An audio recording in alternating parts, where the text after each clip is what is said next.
चाची 420 के चीटर पुत्र के और फ्रॉड दामाद जो है, चीटर पुत्र फ्रॉड दामाद जो है, और जिन्होंने 12 लाख करोड़ रुपए भारत के लूटने का दुष्कर्म किया, ऐसी चोरनी सोनिया गांधी, ऐसी चोरनी सोनिया गांधी और चीटर राहुल गांधी, उनको कोई नैतिक अधिकार है लोगों पर आरोप लगाने का? चूंकि राम मंदिर बन रहा है, इसलिए जो है दिल्ली वाली भाई परेशान है। अयोध्या में जो मंदिर ट्रस्ट बना था और उसके बाद से जो वहाँ पे चंदा चोरी और जमीन हड़पने का जो पूरा प्रकरण आया है, तो फिर से उसमें गर्मी आ गई है इस खबर में।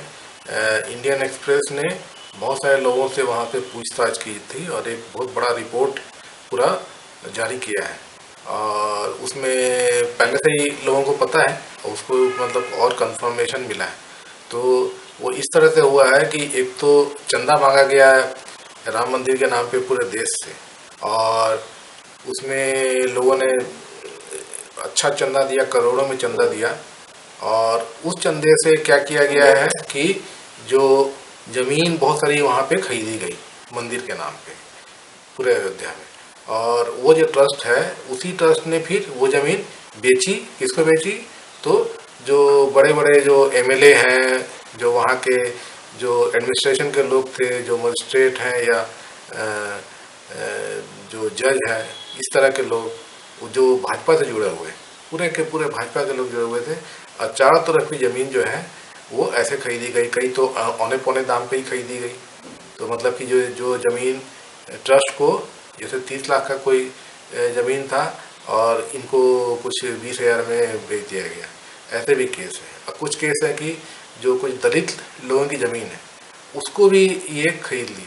तो आपको पता है कि कानून एक बना हुआ है कि दलित की ज़मीन कोई नहीं खरीद सकता है, क्योंकि दलित जो होते हैं तो उनको प्रोटेक्शन करने के लिए एक कानून बनाया हुआ है कि जो दलित की ज़मीन होती है, तो क्या है कि दलित पढ़ा लिखा नहीं है, कमज़ोर है, तो उसको दबा के कुछ भी उससे खरीद कर लिया जाएगा। तो वैसे भी केस है कि दलित की ज़मीन खरीदी गई, और इसमें पूरे जो है सब पूरे के पूरे भाजपा के लोग इन्वॉल्व हैं। ऐसे तो मतलब क्या होता है कि ज़मीन का रेट बढ़ता है, जैसे अभी तो खैर मोदी जब से आए हैं तब से रेट घट रहे हैं ज़मीनों के, लेकिन अयोध्या में इन्होंने जिस तरह का माहौल बनाया है और पूरा ये है, तो वहाँ के ज़मीन का रेट बढ़ रहा है। तो वहाँ पे पूरे के पूरे भाजपा के लोग मतलब एकड़ एकड़ से ज़मीन खरीदे हुए, करोड़ों करोड़ों की ज़मीन खरीद के बैठ गए। और ये उनसे जब पूछा गया इंडियन एक्सप्रेस वाले ने, तो वो घुमा फिरा के कि मेरी ज़मीन नहीं है, तो मुझे पता ही नहीं है, तो मुझे ये ज़मीन जो है मैं अब रिटायर होऊंगा तो अभी मैं तब उसके लिए ख़रीदा हूँ। इस तरह का सब बात सब लोग कर रखी है, मतलब सीधा सीधा जवाब किसी ने नहीं दिया। मतलब कि सबकी जो है लीपापोती है, सब पूरा इसमें धांधली है। तो जो चंदा जो मंदिर के नाम पे इन लोगों ने जमा किया था, और उसी चंदे से पहले ज़मीनें खरीदी गई और फिर औने पौने दाम पे वही ज़मीन ऐसे जो भाजपा के नेता लोग को बेच दी गई। तो पूरा पूरा गोरख धंधा बना हुआ है। और इस पे एक डिबेट चल रहा था, तो उस पे वो घेर लिया गया जो भाजपा के प्रेम शुक्ला जी हैं, और उनके जब उनसे जवाब देना नहीं बन पा रहा था तो गाली गलौज पे आ गए। और उसी तरीके से ये जो अभी जो IT रेट पड़ रहा है, तो इस पे भी वो गिरते नजर आए, तो उसमें भी गाली गलौज पे आ गए। तो जवाब नहीं है तो गाली बको। तो इस तरह से पूरा ये चल रहा है। भाजपा के लोगों को अब जवाब देते नहीं बन पा रहा है। और जैसे इनकम टैक्स हो रहा है, तो सिर्फ विपक्षी नेताओं पे ही क्यों हो रहा है? भाजपा के नेता लोग पाक साफ हैं, बल्कि उल्टा है। जितने भी सब दागी लोग हैं सब भाजपा में जाते हैं, और उसके बाद में फिर उनका सब बंद हो जाता है। जैसे मुकुल रॉय पश्चिम बंगाल के हैं, उनको नादा स्कैम में दोषी करार दिया गया था, तो वो भाजपा में चले आए। तो भाजपा में आ गए तो सब पाक साफ हो गए, उनके ऊपर अब कोई केस नहीं है। उसी तरीके से शरद पवार के भतीजे जो है, तो उनको जो अजीत पवार, तो उनको इन्होंने जब भाजपा सरकार बनाना चाहती थी, जब चुनाव हुए थे महाराष्ट्र में, तो शिवसेना जो है वो मुकर गई थी। तब इनको सरकार बनाना है तो अजीत पवार के ऊपर दबाव बनाया गया। अब फिर उनको अपनी पार्टी से निकाला गया, उनको जो एनसीपी से है, और उसको कि और वो क्लेम किए कि सब मेरे साथ में एनसीपी के लोग और सरकार बन जाएगी। तो एक दिन की सरकार बन भी गई। राज्यपाल पता नहीं कैसे उनको बहुत दिख गया, उनको फडणवीस को मुख्यमंत्री बना दिए, लेकिन बहुमत साबित नहीं हुआ क्योंकि अजीत पवार के पास में कोई ये नहीं था, तो सरकार गिर गई, एक दिन के अंदर गिर गई।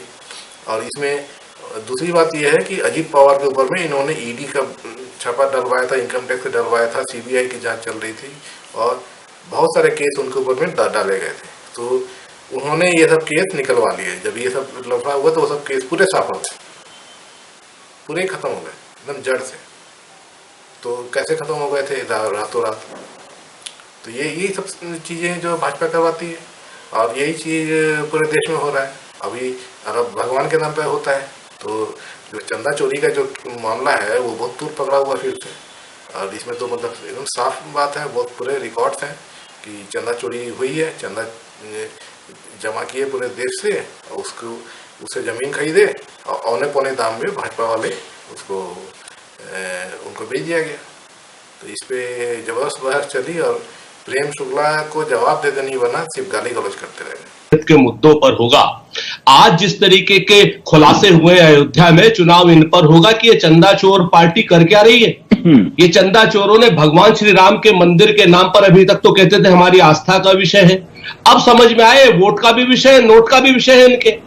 और आसपास की सारी जमीन इन्होंने कब्जा ली और इनके अधिकारियों ने भी कब्जा ली, इनके एमएलए ने भी कब्जा ली, इनके मेयर ने भी कब्जा ली और उसके बाद कहते कि नहीं साहब ये तो आस्था का विषय, चंदे की लूट कर रहे हैं। इस पर पूछेंगे लोग अब। चाची 420 के चीटर पुत्र के और फ्रॉड दामाद जो है, चीटर पुत्र फ्रॉड दामाद जो है, और जिन्होंने 12 लाख करोड़ रुपए भारत के लूटने का दुष्कर्म किया, ऐसी चोरनी सोनिया गांधी, ऐसी चोरनी सोनिया गांधी और चीटर राहुल गांधी, उनको कोई नैतिक अधिकार है लोगों पर आरोप लगाने का? चूंकि राम मंदिर बन रहा है इसलिए जो है वाली भाई परेशान है।